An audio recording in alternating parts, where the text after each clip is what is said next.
Trenches Podcast. I almost got the trenches tattoo right here. What's cracking, everybody? Welcome back to another episode of Shop Talk I'm with the one, the only, the Mr. Great, Matt Riley. How you doing, bro? What's up, homie? Oh, man, chilling, bro. Chilling on this beautiful Monday evening. We finally caught up to you guys. We had our first 70-degree day, I think, today.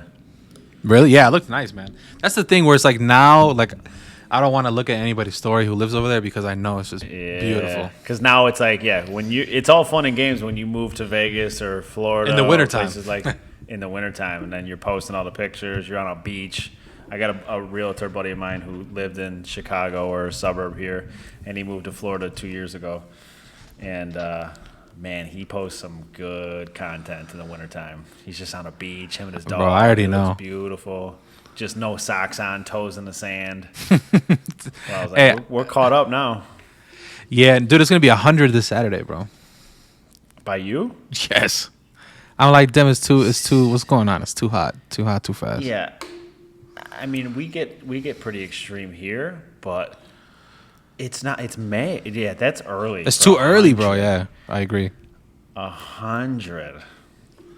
Yeah, when you first moved, though, I didn't get it because I would see you post and stuff, and I was like, okay, you've been in a hoodie for 9 months. Doesn't seem super warm, Bro, out but there it was either. a hoodie with some like almost booty shorts. You know what I mean? Like like the gym shorts, bro. The gym, the gym shorts. Oh, right. Yeah, never mind. I thought we were. Yeah, no, I'm gonna edit that part out. Beep. Hold on a second. The booty shorts. Yeah, I mean, I get it. It just looked. I remember you posting something. It was just like 40 degrees, and I was like, yeah, that's what it is here.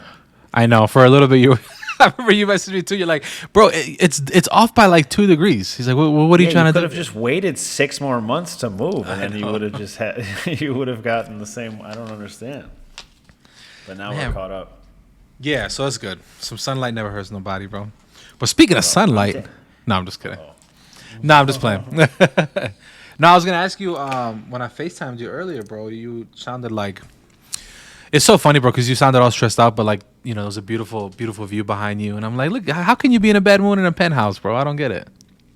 Yeah, it's funny that I was thinking about it because like sometimes during the day, like on recording day, I'll kind of think of like, all right, what are we gonna talk about, or what are some topics, or like during the day, I'll kind of like log something in my head, like, oh, that'll be cool to talk, and like I don't know why, but like all of a sudden I just like I'll get mad. I'm like, yeah, I want to talk about this because I'm fucking pissed off about it. I'm mad and I can't wait. Right. And then I was like, while I was downloading all of our episodes today, and I would listen to the first like 15. I was like, boy, I've been stressed the last 3 episodes. Like, what is going on with myself? So I went and bought myself like a bunch of supplements and shit. Like I got like vitamin D pills now. I got like some brain something to try to like help my mood and all that. I was like, I don't want to come off just all cranky on the episodes. Yeah, you're like, man, let me tell you about this bullshit that happened today. These motherfuckers. Yeah, you're like, all right, welcome to I was like, shut the fuck up. Hold on a second. Fuck that intro. I got stuff to talk about. Bro, that's fucking hilarious. Dude, it's funny because I was going to send you this video. It was so funny. It was me and Kim. We were like looking through like the video, like of your video to see which one we want to use for like the thumbnail. And she's like, is he ever laughing? He just looks so pissed all the time. And I'm like, you should listen to the fucking episode. He sounds pissed the whole episode. Dude, that's what I'm saying. And then like, it's funny because I like getting like that. Like it's just funny, but my anger works in a way of like talking about it makes it better, but also like as you're talking about it, you're also thinking of more so it's like makes you more mad, so it's like it just levels up from there, and you're like there's no reeling it back. Sometimes you just gotta let it go, and then eventually it'll be good. But yeah, man, I was downloading the episodes, and I was like, whew, those were a couple intense moments. So I was like because I was gonna start the same way this time. I was gonna be like, oh, this property and this, and I was like, it's fine. We're good. Yeah. let's have a regular convo today. Yeah. I'd rather just not do that. I don't think. It's just like Because it's late here too, so like if I get all worked up now, and then I'll just lay in bed, and it's just like that aggressive, like turning over at nighttime, just like trying to some fucking covers. Fuck, guys. Yeah, it's hot. And like throwing shit across. Like, I throw the covers and I hear like a dog hit the wall, and I'm like, what the fuck was that? Yeah. So I'm trying to tone it down before bed so I can actually, get some nice sleep. No, I feel you, man. Yeah, bro. But let's see. Where should we start, man? Let's start with kind of an update of I guess my first deal, right? The process of that. So currently, I actually found this out because of you. You told me that. I think I hit you up because we use the same person, and I was like, hey man, just kind of want to know what's going on. Like if you've spoken to the guy. And then he was like, yeah, there's some things going on with because of the CARES Act and everything that's going on with the pandemic and all this stuff. Some things have changed, like some guidelines have changed for the FHA loan that which we are trying to pursue. Yeah, so if you want to touch on that a little bit, bro. Yeah, and it's funny that it's so weird how stuff happens sometimes because you brought that up or we brought it up together when we were on the phone. And then I follow a guy, what is his name? He runs in that same circle as like Earn Your Leisure and stuff, and he's the mortgage guy. Yeah. So it's like his name is literally like Mortgage Guy or Matt the Mortgage Guy or something like that. I don't know, but he posted something about FHA, and it just so happened to be like right after we got off the phone. I feel like these algorithms are just it's insane. On me bad, real bad. And so somebody the comments though were all writing about the 75% thing. Of the rental income. I think he may even have wrote it, and that's why I commented on it because I was like, "Ooh, like you're the mortgage guy." Yeah, I saw you. I saw you comment on. I think I liked it. Yeah, did it show up on it? Yeah, on that guy's thing. So, so basically, what it was prior to COVID and prior to the pandemic and everything, with FHA multifamilies, FHA would account for 75% of the rental income that was coming in from that property and add it to your personal income or add it to your qualification to help you qualify. Right. But because now which 75% is a lot. So if a unit's getting $1,000 a month, they're going to add $750 a month to your personal income to help you qualify. So that's a big help right there. Yeah, times 3 or 4. It's exactly. So what happened was with COVID, and I talked to my lender, and he said that these are, from what he can see, temporary restrictions or temporary guidelines, and hopefully it gets lifted once everything goes back to normal. But with COVID and people's reduced hours and unemployment and everything else and the eviction moratoriums, FHA kind of wised up knowing that people are having trouble collecting rent and all these issues. And so they reduced it from 75% to 50%. So you can only account for 50% of the rental income from properties now. So if a unit is renting for $1,000, you're only allowed to add $500 to your personal. So still a help, still big. For sure. Obviously $500 or whatever it is, 50%. Yeah. But it definitely is cutting people out that were possibly previously qualifying that no longer can qualify because they're losing out on that 25% times however many units depending on what size of the property. So that's been a little challenging, and I didn't know that personally, to be honest, up until the other day when we talked about it. I was under the impression up until that point that it was 75%. So much has changed during COVID.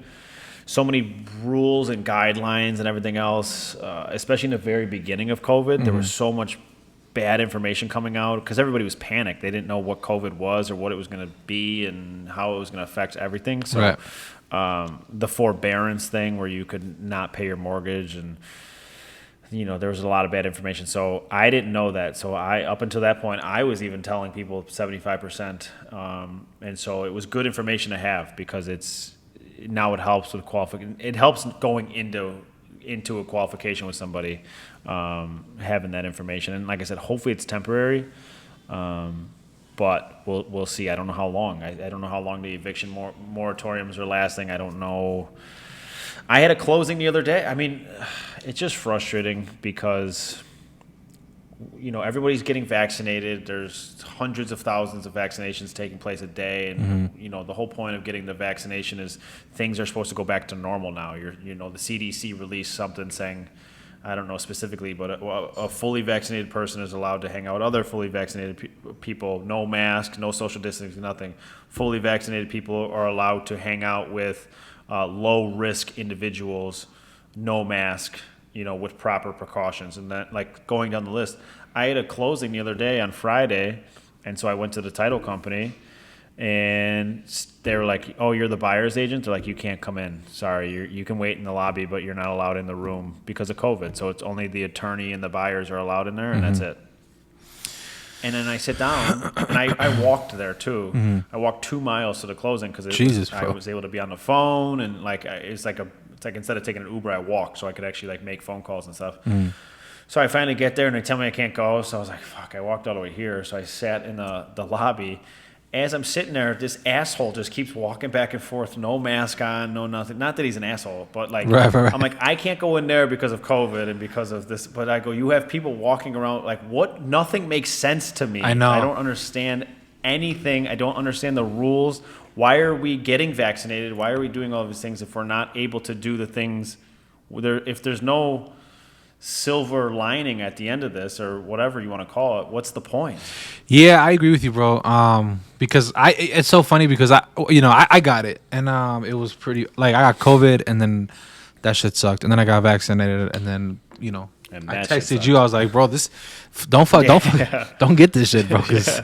No, I'm just kidding. It was rough, but it's one of those things where I was like, people asked me at work more than I kind of paid attention to, like if I had gotten vaccinated or not. And then somebody asked me, and I was like, yeah. He's like, oh, why? Like, why'd you get it?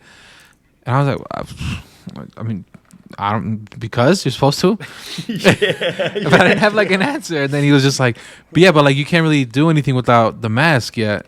And he's like, so what's the difference? And I was like, well, what if I have to show that to fly? He's like, you probably not. And I'm like, listen, I don't fucking know, bro. My wife signed me up for this shit. He's like, okay? Bro, you live where people fly to. You're not going anywhere. I know. Where are you gonna go? Wisconsin? You're gonna go where it's cold? You're where everybody wants to be. I know, but it was just so weird, and I didn't think about that. I'm like, yeah, what is like the why? Why get it if I still gotta wear this shit? And I don't know. It was one of those things where I didn't think about it. Everyone's rushing to get, like, it's you got it for the same reason everybody else did. Yeah. It's because it's like everybody's doing it. It's on social media. It's everywhere. And you're just like, oh, I gotta go get it. Everyone's doing it. But like, I live in a building in the city, so it's like it's frustrating for me because I have to wear a mask the second I leave my condo, like to go into the common hallways. To like, if I want to throw out my garbage, there's a garbage chute on the other end of my hallway outside on the other side of my floor. So, like, I have to put a mask on just to throw garbage out. If I got to go to my car, which is downstairs in the parking garage, I have to put a mask on and go through the building and go through the, so it's just frustrating. And it's just like, what if I was fully vaccinated? What if, like, and then I didn't have a mask on in my building? I would absolutely get stopped. I would absolutely get in trouble. People would look at me still. People would look at, and if I was in the elevator, in the building elevator without a mask on, I would get crucified. For sure. There's still masks everywhere.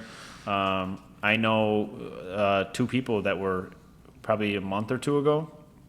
They were in Miami, I think, of all places, too. Where like COVID doesn't exist in Miami. It's insane to see. What? Bro, Arizona's like that too, bro. The alphabet to spell COVID Texas.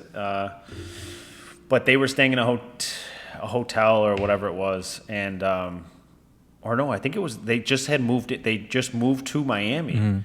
And so they moved into an apartment building, like a huge high-rise apartment building, and the management, the association, emailed them with pictures, like security photos of them throughout the building without masks on, and sent them this long thing. And we're like, we have 0 tolerance. Like, if you get caught again, you're done, you're out. Fuck, bro. And these dudes make money too, so I can only imagine like how much they were spending on their apartment unit, and that building was still just like, yeah, you do this again. It's like getting a speeding ticket, and they put the picture of you speeding.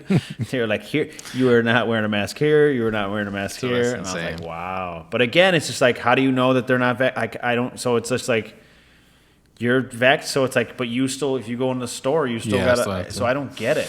Yeah, I don't know. I didn't. So when do we get to do what we want? When they just tell us that we're like, are we just waiting for the news to tell us one day that we're allowed to do shit or what? Bro, and then this shit's not even, which I found out the day before, which almost made me not get this shit. It's not even FDA approved, bro. No, it's bro. The only cheese that I get at the use. store is safer than this shit, and I low-key have a little bump, bro. Like, it's so funny. I was laying in bed and I told Kim, I'm like, man, I know I've been working my shoulders, but like, there's like this abnormal little bump. And then she was like, stupid, that's from the thing. And I'm like, dude, it's still kind of there. I don't know. Did your arm hurt afterwards? Nah, everybody like that's the first thing people are like, oh man, your arm's gonna hurt, but I didn't feel that. Yeah, because a lot of people were telling me like their arm hurt or it was like burning. No, I didn't get that. I was like, oh, on so TikTok, bro. Fall off then. Once you get the vaccine, you're supposed to do this shit, and it makes it not hurt. So you're supposed to do the you're renegade do a windmill, dance bro. So that like it's you know, it's like when you spin your chocolate milk, bro. People are like gonna see you and you're like, "What are you doing?" And you're like, "TikTok bro, said." did you not, and then you're like, "Why'd you get the vaccine?" They're like, "Because they told me to." They told me I like, need to get it on TikTok. Duh. You know what I mean? People on TikTok told me I need to get my vaccine. It's the fucking people on TikTok that told me to get Safe Moon, that told us to get Dogecoin, bro. So it makes sense. 50-50. Yeah. But yeah, I think it's crazy. So it's not FDA approved, and it's not. It's only approved for emergency usage. And the Johnson & Johnson, I just opened up another article. This Johnson & Johnson can't catch a break. So Johnson & Johnson is also the same company that they settled that like $1 billion lawsuit for the baby powder, giving kids cancer. Yeah. And so it's like that just happened like 3 years ago. And then they put their hat in the ring to give out worldwide vaccines. And then they're the ones with the blood clots. So they're the ones that got paused. And then... But they're back. Check this out. Now they're back. And now somebody fucked up a bunch of, like, a million batches of the vaccine. Somehow, some way. And so the CEO knew that the batches were going to get... I mean, it was, like, in the millions how many... batches got messed up. So the CEO knew that this was happening and it was going to affect their stock because it was that bad. So he dumped like $10 million worth of stock before it hit the news. But he's going to go to jail for that shit, no? Because isn't that insider trading? They don't go to jail. Yeah, fuck. They don't go to jail. Which is nuts, which is just that crazy because like these Johnson & Johnson guys just keep showing you who they are, and it's just like, and then there's gonna be a bunch of people lining up to go get. It's just crazy. Like I just think it should be personal choice, whatever you want. But at the end of the day, let's do some stuff. Like I want to go to close. I want to go to closings. I want to, and so going back to the FHA thing, like I don't know when it's going to go back to normal in terms of like lending regulations and all this kind of stuff because it has tightened up, and that's one of the examples of it tightening up. And so it's just like, I don't know if it's around long enough, maybe they'll just keep it, which would suck because that's gonna screw a lot of people over in terms of qualification. So. But 25%. See, like here's the thing. The reason why, for example, Vegas is just cheap, bro. Like the rents are really cheap. Yeah. So when I saw that, I was like, damn, bro. Like 75% was okay, but now that it's 50, it's not really adding that much more. But I was like, 25%, that makes a big difference to where like it's like a yes or no. 100%. Damn. 100%. I mean, and there's so many things that go into a qualification, like credit score and income and job, years on job or whatever it is, and so there's a lot that goes into it. But yeah, I mean, something that's renting for $800 and now you're only able to collect $400, is because what's like an average 3-bedroom rent? $1,000. Probably.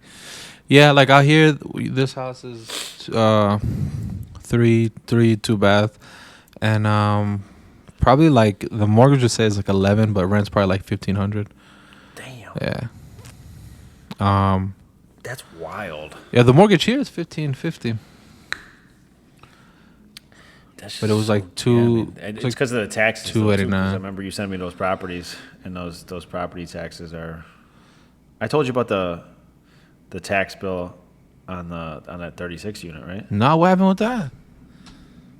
Something Well, else? because that's why. Well, I don't know what's So basically, when I was telling you that like that deal could possibly be done, it's because of the taxes on it are just. No, I've I mentioned that personally you never- said something about it, but I didn't know that it was that one specifically. Yeah, I've personally never seen taxes like this before, and I can't tell you how long. But yeah, so that's like when you were sending me properties, like the multifamilies, like the 3 units and the 4 units. And I, the MLS over there is a little different than here. So I was like, wait a second, it's like taxes are $900 Yeah, a bro, year. it's crazy. And I was like, that's not right, right? I was like, what is it? And you're like, no, that's probably right. Yeah, Dude, it's probably all of them. $900. I was like, Everything. Wait, what? That's some properties here. It's $900 a month. Dude, that's crazy.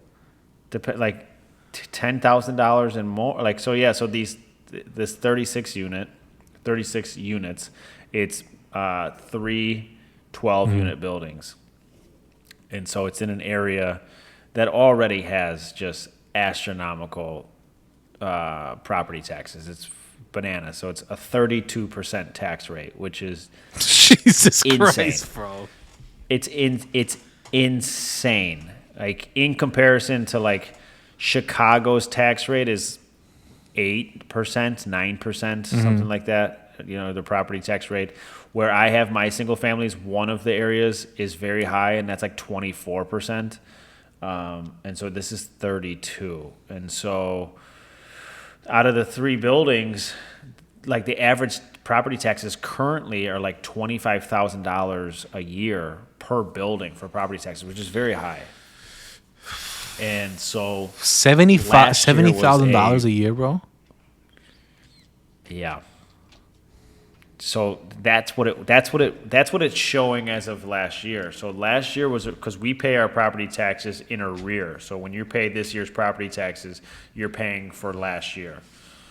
You're a year behind here. So last year was a reassessment year. So the assessor reassessed all properties, and we are one of the most, if not the most crooked state in the country.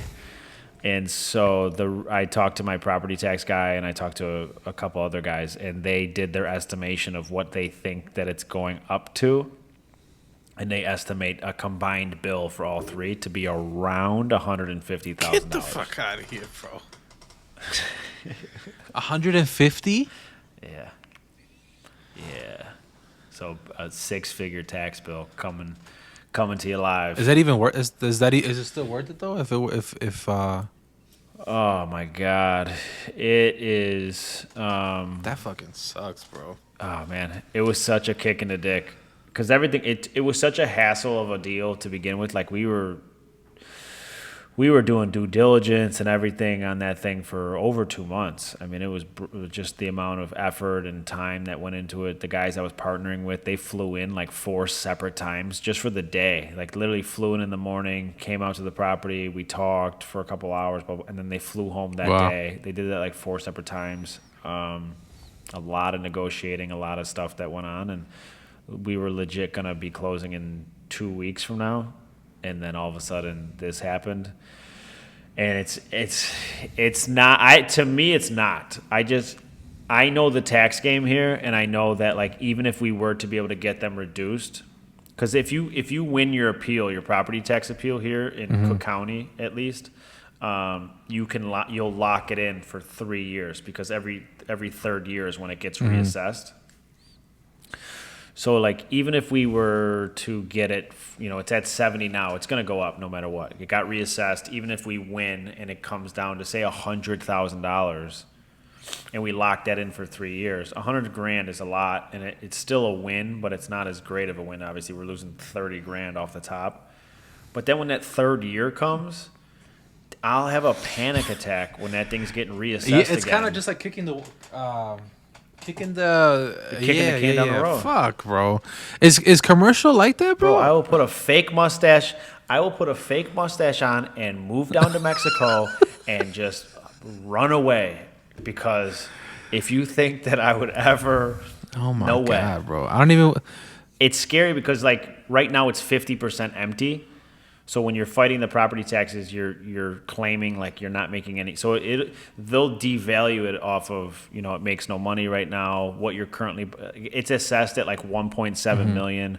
We're getting it for $1 million. So right there is a huge discount. You know, that's $700,000. Plus it's 50% occupied, and so I was like, okay, cool. So say we do win off of all of those things. I go, what happens when we fill this thing up though, and it starts making money? And then in the third year, when they come to reassess, and now this thing's making money, what happens then? And I go, then it shoots up to 150, or what if it goes higher than that? Dude, that is so insane. The building itself, fully stabilized, the building makes a little over $300,000 at my numbers of what I would want for each unit, which is like an average. Oh, right, yeah. For the year. So like an average rental, if we were able to get like an average rent of $850 a unit, it does like $320 a year or something like that, $315 a year, fully stabilized, gross. So that's all of the money without like including expenses and things. And so 50% of that would be going just to pay the property taxes. Bro, that sucks. I'm so sad for you, dog. We've been talking about that shit for a minute too.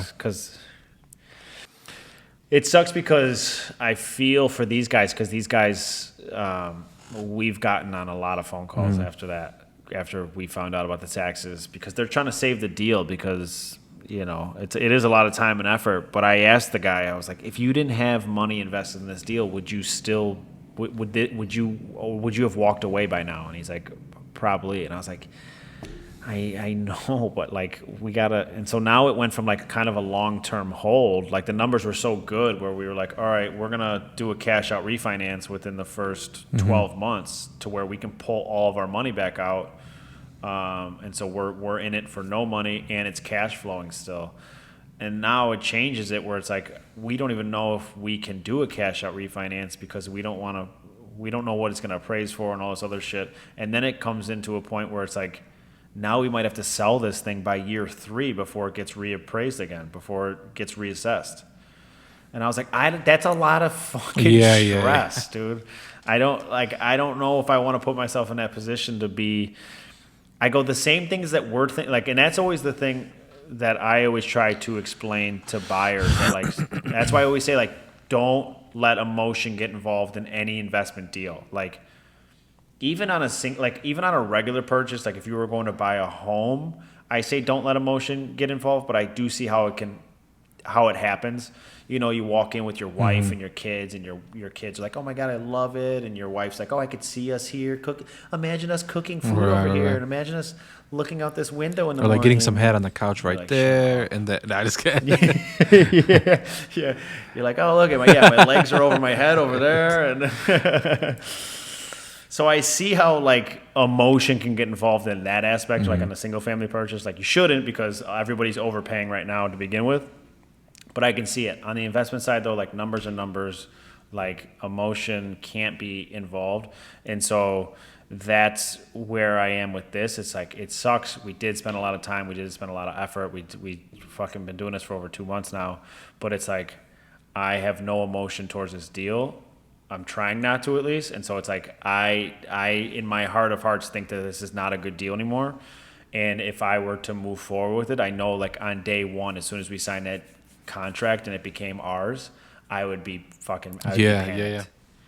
And I was like, I don't want that life for the next 3 years. Oh, and like I always tell people too, buyers wise. So like say me and you are going to look at properties, you're the buyer, and we go to look at a building like that, and we see that it's got like high property taxes or something like that, and you're having all these questions, like I don't know if it's worth it, I don't know, whatever. In your mind, you're already running all these questions. I always tell the buyer, like, just think, you know, when you go to sell this thing down the road, whenever, 3 years, 5 years, 10, whatever, that next buyer is going to have those same questions. So you're going to have to convince them. You're going to have to convince them to take on the same shit that you are stressing about. Exactly. And so that's exactly. And it's like, and it's just tough because will somebody come and buy it? Sure. But like at what price are they going to come buy it for? And what are you going to have to do in order to give them your problem? You know, what is it going to take for them to take it off your plate? And so it came, like I said, the original deal was us doing a cash out refinance, getting all of our money out, holding it for 5 years. We make a buttload of cash, sell it for more money than we bought it for. Like, it was just going to be a slam dunk deal. And now it's just like possibly do a cash out refinance, sell by year 3, collect rent from years 1 through 3, make some money, hopefully, and then sell it basically for what we bought it for, hopefully. Again, I don't know what the taxes are going to be at that point, so hopefully. So then it just becomes like we're doing all of this just to like get out of this deal even. And I'm like, that's just not. So it's just tough. And that's just the name of the game sometimes, which is unfortunate. It's a lot of time that just you don't get paid for. You don't like, it's just a lot of research, and sometimes it just doesn't go through. Which is always like you should always be looking at deals, and I just did one with a buddy of mine. We went and looked at a bunch in one day, and then he really liked this one house, and it was a nice house, and it's a good rental house, and he fell in love with it, and it just got an offer on it yesterday. So then now we're back at the drawing. We kind of focused on that one for a couple days. And then it went under contract, of course, just like everything else. And so now he sent me a list of like here we go again. Houses. I was like, here we go. Here we go. And that's just the shitty part about today's market is like a year and a half ago, if you were looking for a house, I could probably show you 5 houses. And they're going to be 5 good ones in your price point, exactly what you want in a house. You'll go see those 5, and they'll be so good that you'll place an offer on it. We'll be able to go back and forth, negotiate, whatever, and we'll get a deal on one of them, whichever one you want. And now it's just like, now you have to go see 20 because you know that like 3 of them are going to go under contract as you're driving to go see the place. 5 that you like 50-50 like too. You're not even like super into it, but like I guess it would fit because I've been looking for 6 months, so it'll do. You're going to place an offer $10,000 higher, and you're going to lose out on it. And then, so it's like you got to see so much more. You got to see so many more houses to get to the one now. Yeah, it's a year and a half ago. Yeah, like it's still kind of happening, bro. Like my uncle will send me some stuff, and I guess the problem is that like, there'll be like the one I've sent you a couple where I'm like, I mean, this looks good, it reads good, you know what I mean, like where it's at, the property tax, but like I can't see anything inside. It's just one picture of the outside on a beautiful sunny day, and I'm like. I know, dude. I don't know if there's one. There might be one listing that you've sent me. That's it. It was the one, and it was the guy who he was in the bathroom taking the selfie. It was that guy. Yeah. That's the one. Dude, that so drives me nuts. You were like, "Is this fucking guy in the picture? Like he didn't have the decency." Dude, it is unbelievable. It is such a cocky thing to do. Bro, dirty ass mirror. Remember? It's still there. Thing to do. It's just, yeah. Okay, man, if you want to be in the picture, that's cool, but clean the mirror off before, like. I know, bro. And it's just so disrespectful. You're going to buy it. You're going to buy it, whatever. Look at this piece of shit. Yeah, you're going to buy it anyway. Yeah. I'll have my ass out in this picture. And you're still going to come out and buy this thing. So that's one thing that I've kind of thought about, too, where it's like, okay, well, because in the description, it'll be like,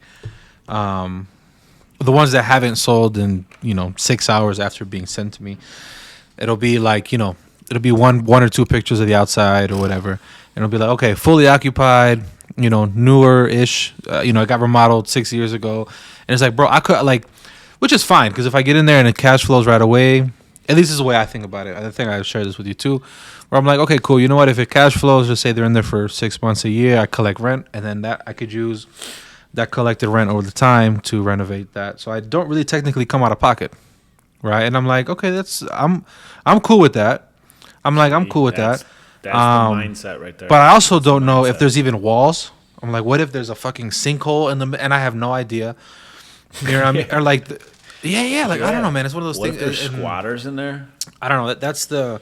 It's almost like a gamble too, bro, because it's like I don't know. There could be an infestation of fucking like it just I don't know. It could be way more than what I think of because you can't talk to anybody. It says like don't bother the tenants. You basically just take over and shut the fuck up, get out the way, collect rent. And I'm like, yeah, that's cool, bro. But like I have a couple questions. Can I? Dude, yeah. Can I ask a question? Yeah. that's like the thing It's right like, now, man. it's like that video that you sent me. Yeah, the yeah. apple. It's the truest. He's like, video "Can I see the ever." apple?" He's When, like, "Nope, when, it's an apple." It's so, yeah, like the beginning of it, where and he's like, "Oh, why don't you tell me a little bit? I'm in the market. Why don't you tell me a little bit about it?" And he's like, yeah, that's not how this is gonna work. So, All right, starting at everybody. $5. And then he starts yelling, and he's like, "Oh, you're pretty confident, huh?" And that's the guy taking a photo in the bathroom with his face and with a dirty mirror. It's just like, they know that that it's gonna sell, and it's just tough because, and like I said, so a year and a half ago, if you were to place an offer sight unseen on something, like I was doing it before, where I was working with somebody and we've already seen a bunch of properties. I know what they like, and I would see a house pop up or a property pop up that I already know what it is because I've been over there so many times. I already know what those buildings look like. I already whatever. So we would place an offer sight unseen without scheduling a showing yet. A year and a half ago, I'd get a call from that listing agent going, "Hey, I saw you post that you scheduled a showing. I didn't recognize the name though, or I didn't see you have you seen the property before?" And I was like, "No, maybe I put an offer in on Wednesday and I made a request for Saturday though." So I was like, "No, but we are going to come see it Saturday." And he's like, "All right, well, we'll just wait until you see it." And then, so they weren't even accepting sight unseen offers. Now, I mean, it's expected. It's the house that I'm closing on. When this comes out, I'll probably have closed on it. That offer, I didn't see it. I saw it that it had multiple offers. I saw pictures of the inside, and I placed an offer. We went back and forth, and then we locked it up. So it helped that it was in an area that I'm already familiar with, that I already have properties in. So I saw the house and I already knew what it was. I already knew what it looked like without really needing to see it.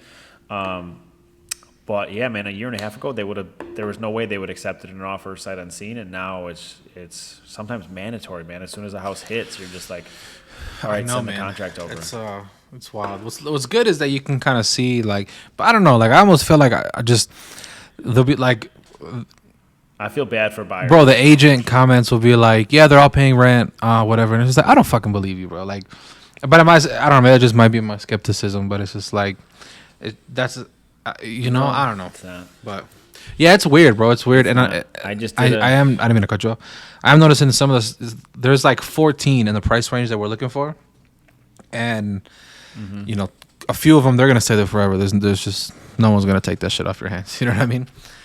And I don't know. It's I forgot what I was gonna say with that, but and that's a good wake up call for people too, because it's like, in this market, if you're appropriately priced, there's no excuse that it should be on the market longer than 72 hours. So if you're sitting there for 15 days, 30 days, 60 days, something is wrong. Like, something is going on. Either you're way grossly overpriced. Like, God damn it. There's a deal.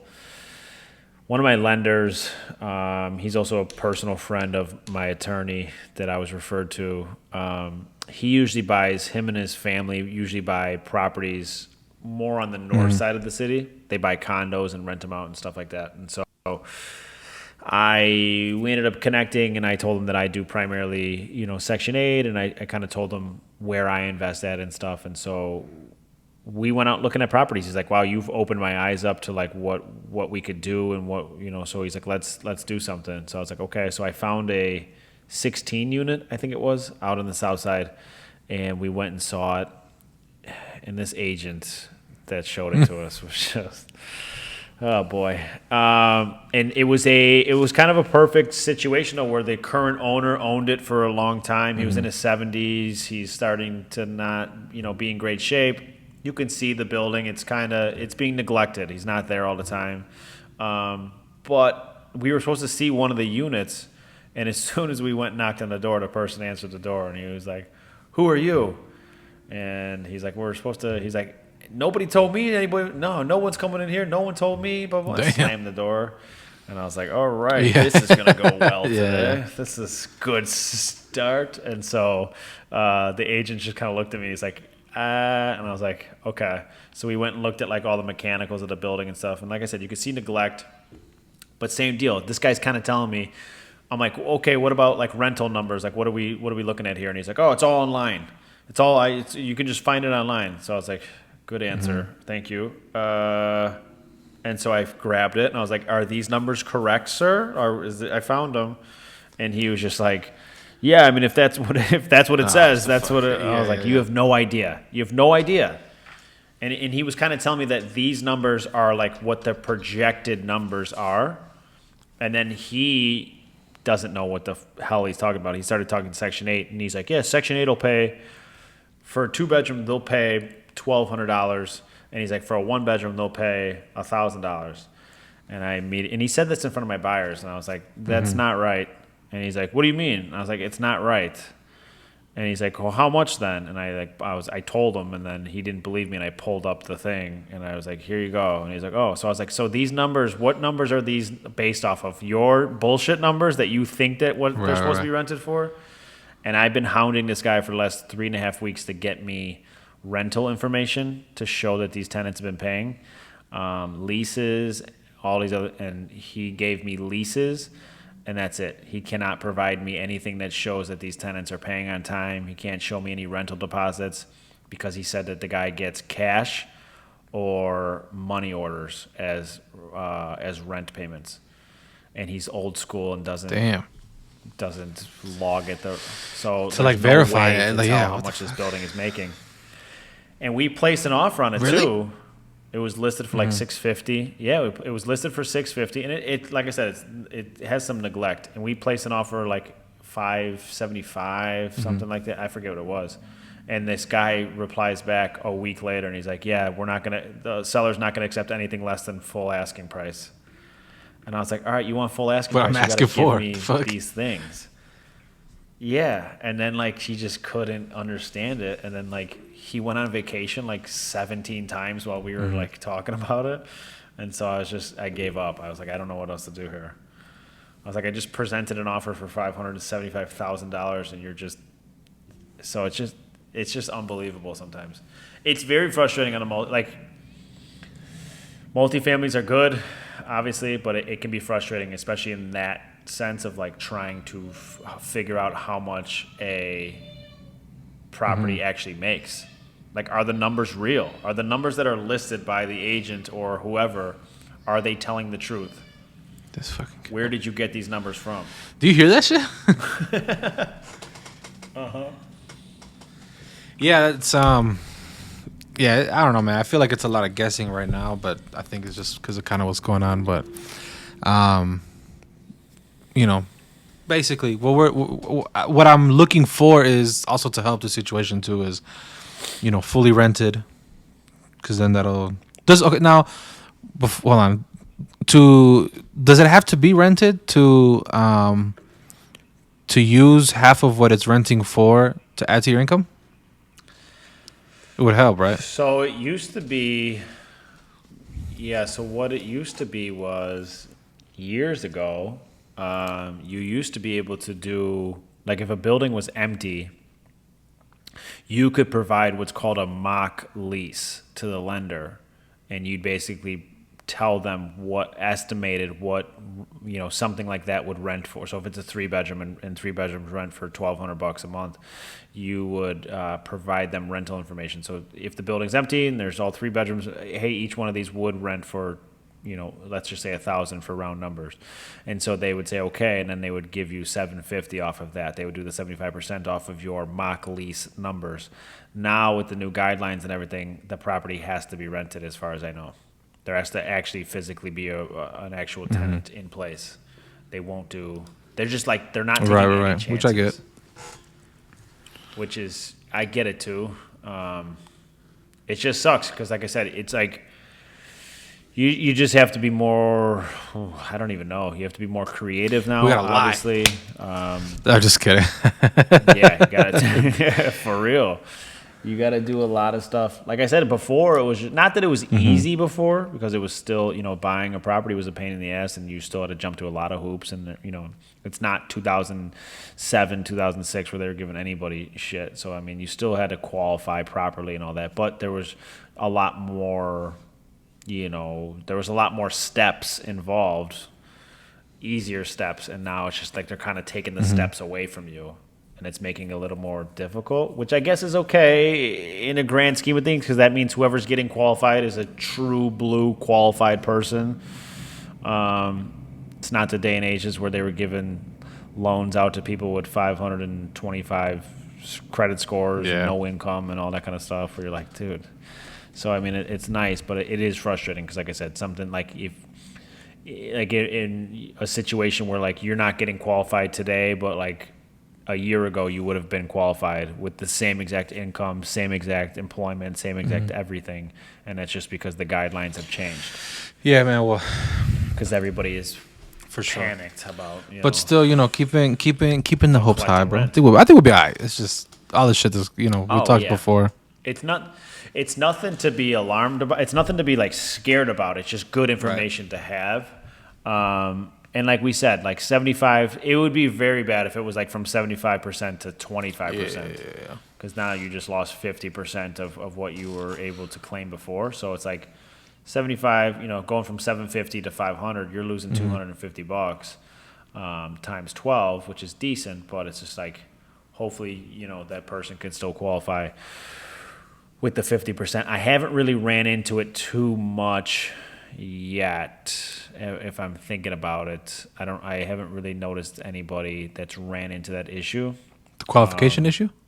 So hopefully, yeah, for like a qualification, I've ran into plenty of people in the last year that have had qualification issues, but as far as I know, it's not from that new guideline with FHA, not because of the 75 to 20 or 75 to 50%. I don't think.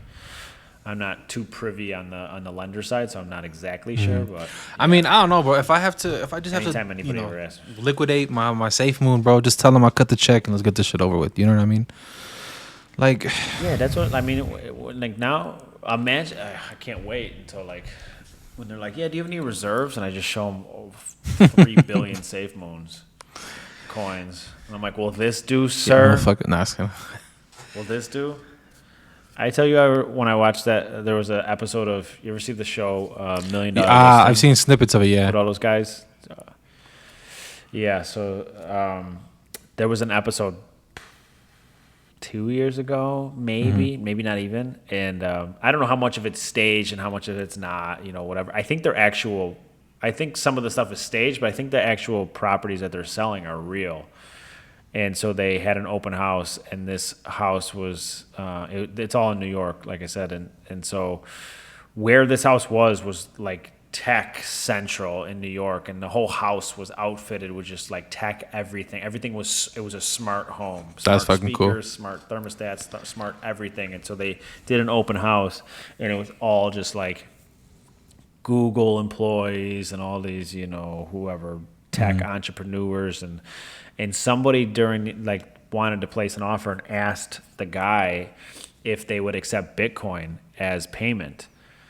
And this had to be 2 years ago, because even I was just like, and then the agent was just like, I don't know. He's like, I'd have to look. And so then like on the show, like kind of as a joke, they did the calculation of like how many Bitcoin. I think the guy wrote an offer too, and I think they talked about like how many Bitcoin he offered, like what it translated to and stuff like that.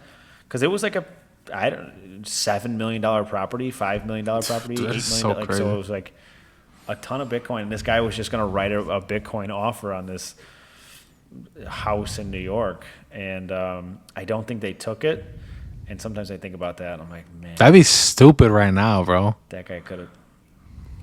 I mean, yeah.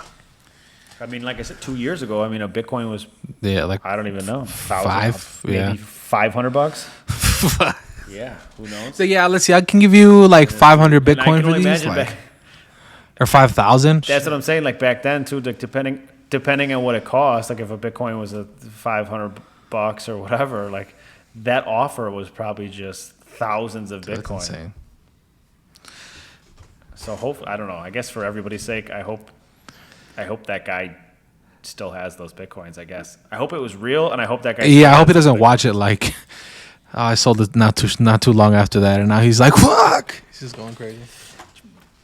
Yeah, because I feel like the guy that had the Bitcoins deserves it way more than the seller Yeah, who would yeah, have for gotten sure. the Bitcoins and like just got lucky that someone offered him Bitcoin. Like the guy who had thousands of Bitcoins at the time was a tech guy. I'm sure he did his research, knew about Bitcoin. Like he deserves the Bitcoin more than this Yeah, cocky yeah. seller who just was like, yeah, sure, no problem. I'll take Bro, it. I don't What think is I'd that? ever pay five M's for a house. I'd pay 5 M's for an apartment in like Chicago though. I bet you that shit would be beautiful. Is there places like that, like really expensive like that in Chicago? Like, high. Yeah, well, I can't see it here. So there's a building that was supposed to be built. COVID fucked it up. So it is 1000 M. It's on Michigan Avenue.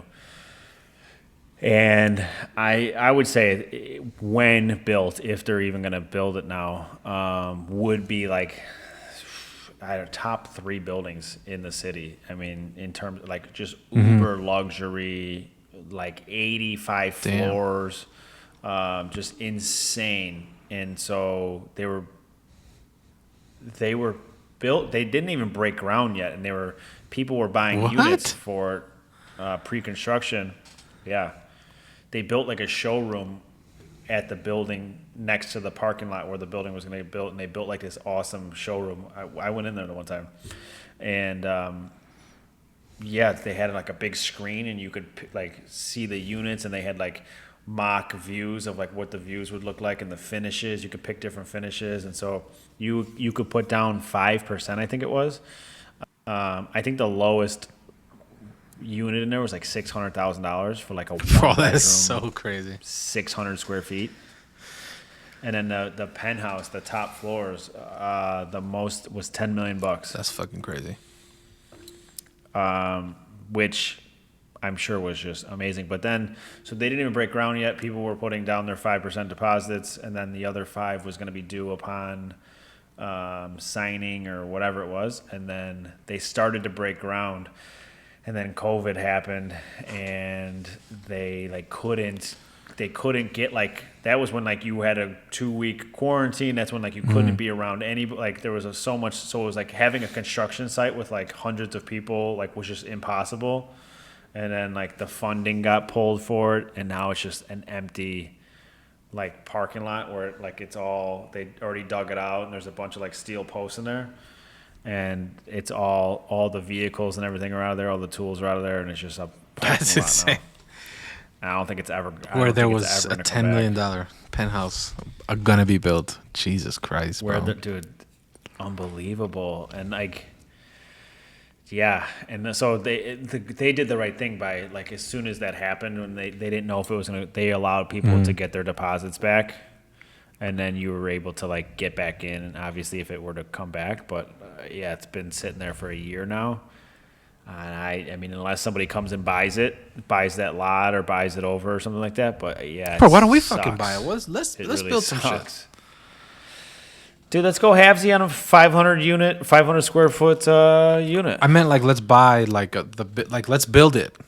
I'm not saying Oh. let's buy a fucking apartment building. Oh yeah, you build Huh? it, they will come. I mean, I didn't mean I'm sorry, I didn't mean to say it. So thought we were- like that. I thought me and you were buying a studio. In Well, the I mean, sky, we dude. can, bro, but you're also playing the fact that you're not in a penthouse right now. It's maybe not the nicest building, but you know, You, it's a penthouse. you know what would suck too is that like I would be able to see it directly from my living room too. I would have looked at that son of a bitch every fucking day, and just been Just sitting there, absolutely just looking outside, like jealous of. Yeah, just like a little kid every night, just waiting for like, I don't even know what I'd be waiting for, just something. But yeah, they had like, I forget the amenities in there, but like just like stupid stuff too, like valet there too. So like you pull your car up, they take it for you, and then you go up to your unit, and then when you're ready, you have an app and you just text them that you're coming down, and they'll pull your car out. So it's just waiting for you downstairs. There's a 24-hour bartender upstairs. That's so cool. They have a rooftop like bar and room and the whole deal, and there's a 24-hour on-staff bartender up there, just like making drinks. They have like these giant entertainment rooms there that are like, I mean, it was unbelievable. The amenity space there was incredible. I mean, it would have been a 5-star, just insane. and then it just got pulled away. It's just so, like, again, talking about a deal, like my 36 comparison to that. Imagine being the developers on something like that. Like, these are world-renowned developers that have done other projects that are just beautiful and known all around the world. And so imagine that. Like, I'm upset about my 36 unit because of some property taxes. These guys were going to be, like, in the history books for building this thing. Probably make just insane amounts of money doing it, too. And then... Meanwhile, I can't even get a fucking loan. What's the problem? No, just kidding. Yeah. Dude, that's what I'm saying. These guys will probably give you a loan. They got a lot of money that they were going to put to use that they're not putting to use anymore. I can tell you that. Well. So, yeah, that's upsetting. But that's the thing with COVID. Like I said, there's a lot of COVID has affected a lot of different things, like people mentally, physically. It's also affected, lending and a lot of stuff that people don't even realize. And so, I don't know. I hope it gets better faster than anything else. But again, I guess like some of these guidelines that have changed help the market a little bit because it is making it a little harder for people to get qualified. Ooh, so I didn't even think about it like that. Like it stabilizes a little bit. Yeah, I mean, it's not helping a ton because there's still a shitload of competition. But imagine if those guidelines weren't in place. That is true. Then it'd be even more of a free for all. That's why I told you when I was panicked about that possible Biden incentive where they were going to give first-time home buyers money again, like $7,500. Wait, why would that have been bad? Please. Real quick, bro. Real quick. Careful how you speak on my boy, bro. Careful how you speak on my boy. Who, Biden? Kim's going to come do like a karate kick out of nowhere. Bro, she's just going to poke her head out right here. She's waiting. I was say, you need to put your headphones back on so she can't hear me talk shit. She's not allowed to listen to this one back. She can't watch the replay. So, but like, why is that? What are the? I mean, besides like just more money circulating, right? Or what? Yeah. So that and like I don't have any real data to back, but like people are the buyers have already flooded the market to a level that I've never seen before, and a lot of seasoned agents that I know that have been in the game for 15, 20 years say the same thing, that they've never even seen it like this, and so. It's at like an unhealthy level in certain parts of the country where it's just, it's bad here. Don't get me wrong, especially depending on what price point you're in, depending on what you're looking at, where you're looking at it can be just insane. But I also know there's other parts of the country that are way worse. And so the idea of like incentivizing more buyers that come off the sideline that maybe were not in a position to buy before and putting more people in the game when there's already too many people on the field, is the only thing that, alarms me. Because it's just like, I already feel bad for buyers now. And then, like I said, you add another million people to the mix that just got $7,500 that can now go shopping when they were not in a position to. It's like, it's already tough to find a house. What do you think it's going to be when you put in another, I don't know, however many people? It's going to be impossible. And if more people don't, and that's the thing with COVID too, is, inventory is short for probably a lot of different reasons. And one of them is people would sell, but then they got to enter the same market that's crazy right now. So how are they going to find a house? Or, you might make money when you sell, but whatever profit you made, you might end up giving that right back to the seller of your new house, because you're entering that same competitive market.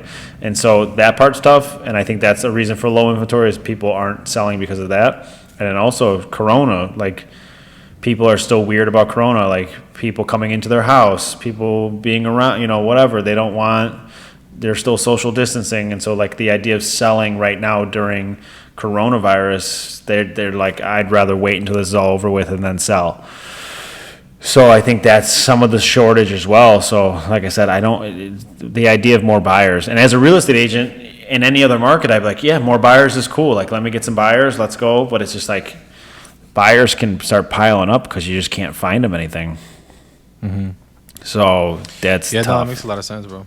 Yeah, so I mean, I want people to get, like, I would love for buyers that can't qualify to get money and so they can go shopping for sure. It's just going to be tough. It's going to be tough for the people who are already in the market trying to look for houses.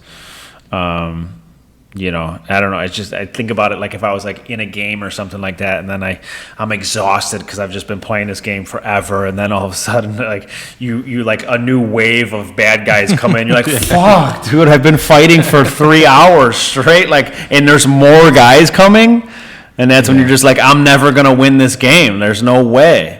So that's what that reminds me of. Like, I feel bad because I want those buyers to win, but at the same time, it's like, what about the guys who have been out for 6 months straight looking for properties? Yeah. But it's a weird fucking time, man. It's 100% weird time, and I can only be weird for so long. Like I said, once things start, and that's the thing too. Like with Corona, like a lot of people, there's not much else to do sometimes because you're just still having to like socially distance, and you're still having to do like, so it's like when you're looking for a house, it's like you don't really have any outside distractions that you usually would have, like where you usually go out to dinners, you go out to bars, or you go hang out with people and kind of distract yourself. There's no distractions now, so it's just like now you're really hammering that home search, which can just make it 10 times worse. Yeah, because that's kind of what I've been kind of going through too, where it's just like, bro, the 3 apps that I go through is my email to see if these motherfuckers email me, Safe Moon, and my TD Ameritrade, and my Gmail, so I can see the other properties. That's it. I'm just like, dude, this is driving me fucking crazy, man. It's just that cycle of, it's just, dude, sometimes, I get stressed out sometimes when I go to bed at night because I just know it's just like tomorrow's going to be the same thing. It's just like, I know. It's just going to be the same thing. Yeah, bro. I'm going to close my eyes and wake up tomorrow, and it's going to be the same thing. I'm gonna feel the same shit. I'm going to feel the same. I'm going to be pissed off as soon as I open my eyes. I'm like, here we go. Here we go.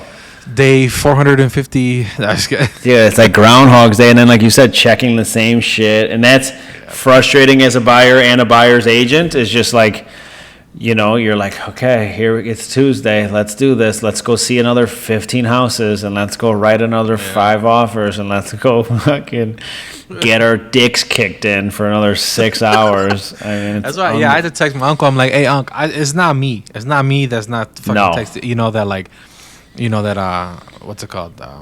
I'm not responding to the shit that you're sending me. It's just I can't fucking do anything with it right now. Yeah, because I'm still waiting on these guys to, you know. So that's frustrating. We should have keep that, sending me shit, and then hopefully we'll get that wrapped up tomorrow. Yeah. But it is frustrating too for buyers because, you know, like it's cool because you got your uncle, so it's like somebody that you trust. But like a new buyer hitting the market right now, and then maybe they're working with an agent that they don't know, and so all of a sudden they're writing an offer on house number 20, and they're losing out, and then they start thinking that it's the agent's fault that they're losing out on these offers. And so I'm seeing buyers switching agents now, like, you know, you're like tag team championship style, just like you're out, you're in, like trying, like, and it's like, it's not the agents, you know. I mean, I'm sure some of them are, maybe some of them are, you know, there are plenty of shitty agents. So yeah, maybe some of them are for sure, but like it's just that competitive where it's like, I don't care who you are, it's just does not matter. I know. In a lot of situations, just does not matter. No more. You can't write a love letter anymore and tell them how much this property will mean to you. Like, dude, I'll cut your hair for free. Like, what's going on? Like, dude, in certain markets, you like tacos? We used to make some tacos every here and there. Like, if you come to the carne asadas, you know. In certain markets, there's an agent I know in California, and he, like, I know him as, like, he writes very creative. Like, I always give him props for being creative in all situations. And so he was writing offers for his buyers, and offering to pay the seller's closing costs, and offering to pay, he found out that the seller was moving to a different state, I think it was. And so he offered to pay the moving costs of the seller to go, whatever it cost for them to go wherever they were going. Yeah. So he estimated, he called U-Haul or whatever company it was, told them from here to here how much of that, got an estimation, and then offered to pay however much money to pay for the so sellers I'll pay for somebody's fucking breakfast at Denny's, bro. That's what I'm saying. So it's like it's competitive here, and it's it's bad. I haven't seen anything like that here, but there are areas of the market where it's like that's how creative that people are having to get. It's like, where does your kid go to school? I'm sorry, where? Okay, I'm gonna call the school and pay for their tuition this year if that's okay. Like that's. And that's the bill at Denny's. That's what I'm saying. Like, so that's why I get a little worried about incentivizing more buyers to come, because it's like, man, people are already going to extreme lengths to get their offers accepted, and it's like at a certain point you run out of things that you can do for a seller. Mm-hmm. What else can I do besides pay for your moving, pay for your closing costs, pay for your fucking kid's birthday? I mean. Yeah, tug you off under the table. Yeah, bro.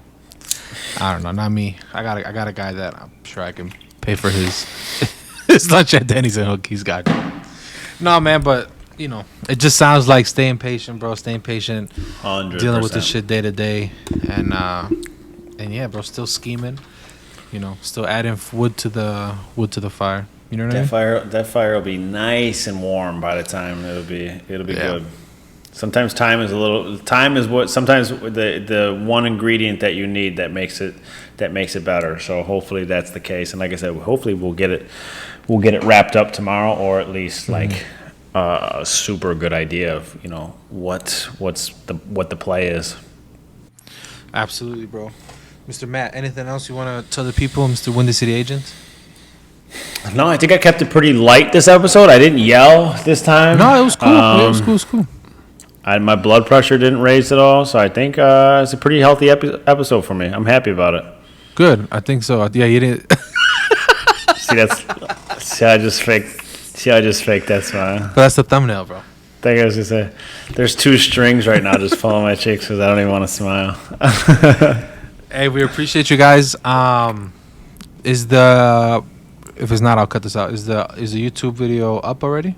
I mean, the YouTube channel? It should be up. Yeah, the channel is up, and then the video should be up tomorrow. So by the time that this drops, it should be up. You got it. So then tell them where to find. So it's going to be, the videos are going to be on both channels. This one, obviously, and then we have another one, and that one's called The Windy City Agent. So my social media and everything is always The Windy City Agent. Same logo. Me and my two dogs. So that's how you can find it. But yeah, it's kind of just going to be a second channel. So all of our videos will get posted there. And then I'm going to try to do. I have some old videos of when I've done like walkthroughs through multifamilies and talked about the numbers and all that kind of stuff. And I'm gonna try to do that as well, like a multifamily Monday and stuff like that, just to kind of keep that theme going. So if I can keep it up, I'll do it for sure. And like I said, that one by the time this comes out, that one should be good. So the link will be in the description of this video. Make sure you keep going. welcometotrenches.com, so you can listen to it on all audio platforms, Spotify, Apple Music, Deezer, Google. There's 15 different platforms you can listen to, or you can listen to it directly on the site. Again, we appreciate you guys. We do have some sponsors coming for you guys. Not this episode, but the next one. Give you guys some discount codes. So we appreciate you guys. We'll see you on the next one. Peace.